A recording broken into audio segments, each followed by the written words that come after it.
If you've been running Google Ads and you're really struggling to improve the quality of the leads coming, you might have the quantity being generated, but the quality is not quite hitting your criteria, and it's just leading your sales team down a dead end.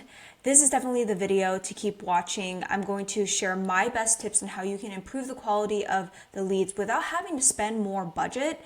And oftentimes spending more budget does not equate to generating more quality leads.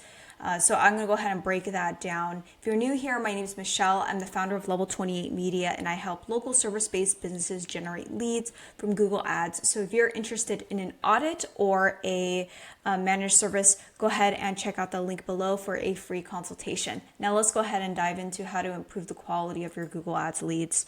So the number one issue that a lot of lead gen advertisers face, number one question that I get actually, and I'm going to show that question in the next slide, but the number one thing that I see with lead generation advertisers is lead quality is the number one issue for these lead gen advertisers. And a lot of them ask me this question, whether they want to work with me or they're just asking because they need to know how they can improve the quality of their leads. And the number one question I get is, how can I improve the quality of my leads without having to spend more money?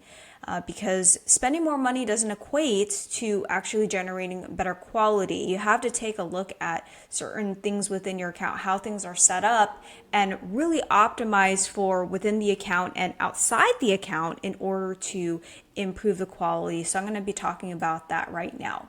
So the number one thing that I want you to start with is taking a look at your campaign settings. You want to make sure that your search partners is off. Search partners is a second tier search platform that is related to Google, but it's not quite just Google itself. It tends to be websites like Ask Jeeves, Ask.com, and so forth. So it's not really like the best quality of traffic coming through. I would make sure that that's off. The next thing is when you're setting up campaign, display select is typically in the default. You want to make sure that display is not selected as well. You want to make sure that you're targeting the correct location settings and you're choosing the right settings, people in or frequently in your targeted location. If you are a local business, you want to make sure that that setting's on. You want to look at your budget and make sure that your budget is sufficient enough to actually allow you to be spending the budget and allow you to get quality leads in general. And then also take a look at your bid strategy. Just the bid strategy that you're using actually makes sense. And if you have any questions on bid strategies on what you should use, check out the description below. I have a video on bid strategies that will do a deeper dive. So that's the first thing that I'd want you to look at. Second thing is evaluating your keywords and match types. So you want to make sure that the keywords that you are targeting are hyper-focused on the services that you provide. And then also make sure that the match types that you're using are relevant. And with match types, I also have another video I'll link in the description below. I tend to not be the biggest fan of broad match. It's something that I've tested and I have seen work, but if you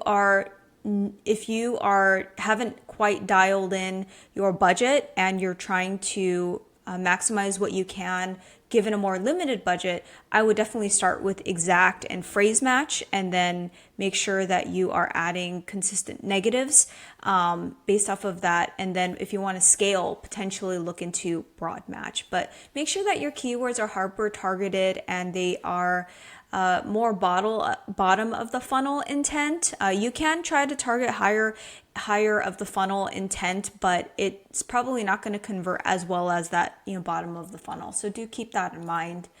The next thing I'd want you to take a look at is setting your demographics. So I think before going in and doing this entire exercise, you want to really sit down and really identify who is this target audience that you are trying to attract.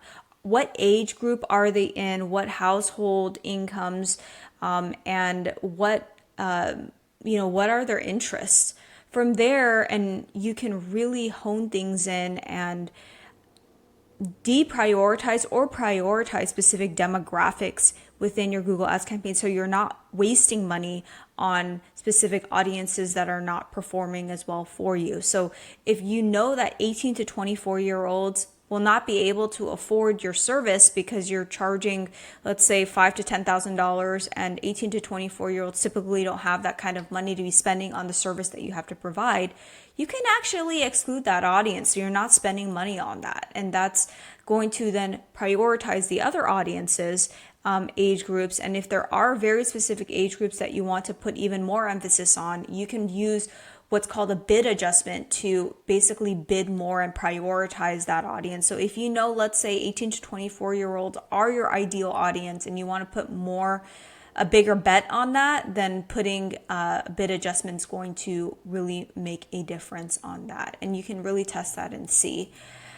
The next thing that I would want you to look at to improve the quality of your leads is looking at your ad copy, and specifically in your ads and your landing pages. So when you want to improve the quality, a lot of times I get clients saying like, oh, I'm getting leads, but they just can't afford my services. Well, my best tip is putting your price up front and center to repel people away that probably won't be able to afford your services. And that would also attract people that are looking for a higher end service, if that's the type of audience that you're going after.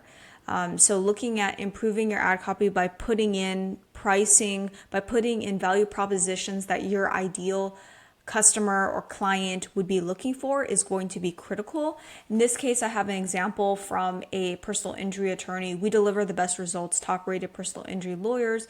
They have a success rate. They show 0 upfront fees, maximum compensation, free consultation, call now. Very to the point, shows their value proposition, how much experience they have, and their results. Over $1 billion recovered. So look into your ad copy. This is also going to help prevent you from having to spend money on clicks for people that probably won't be able to afford your services if you already put some type of qualifier in your ads to repel people away from clicking on your ads. So here's another example. You can also put the pricing on your website too. It's kind of a tug of war between, do I want more quality or more quantity? But at the end of the day, quality supersede quantity, because we really don't want to be wasting our time on people that can't afford your services. So in this case, this is just an example I found from a landing page, putting the pricing on the website so that you can just let people know, hey, pre-qualify. If you are interested and you're looking to, a book at this rate and you're okay with that, then boom, here's the pricing, and you can inquire for more information. So the next thing is on your landing pages, you can use forms to pre-qualify. So a good practice that a lot of lead gen marketers use is trying to keep the form fields more limited and not put too many fields, because if you put too many fields, it's too much information for people to have to sit down and fill out the entire thing.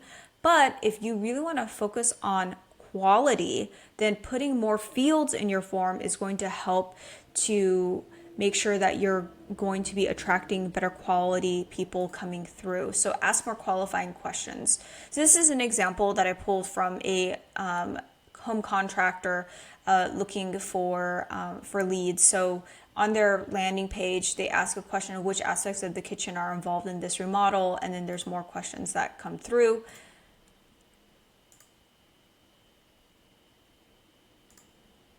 And then another set of questions, more questions. Tell us the extent of your intended kitchen remodel. How soon do you need this project completed? This will allow you to see how urgent of a situation this lead is. And if they're 12 months out, then they're probably not going to be as serious as within 1 month. And then at the very end, asking for their name, email, phone number, contact information. So this example actually uses what is an interesting form build, because it will ask questions before asking for the personal information, which can work really well in this type of industry. So you might want to consider that too, is pre-qualifying with questions up front and then asking for personal information at the very end. And that's pretty much it in terms of my best suggestions. Was there anything that that I brought up that you think you can immediately implement? And please put that in the comments below. I'd be more than happy to hear what you will be taking away and what you'll be implementing on your campaigns to improve the quality of the leads. If you're interested in a free consultation, check out my website, Level 28 Media, or the description below. And if you found this video helpful, please give it a thumbs up and subscribe to this channel, and I will see you in the next video. Thank you.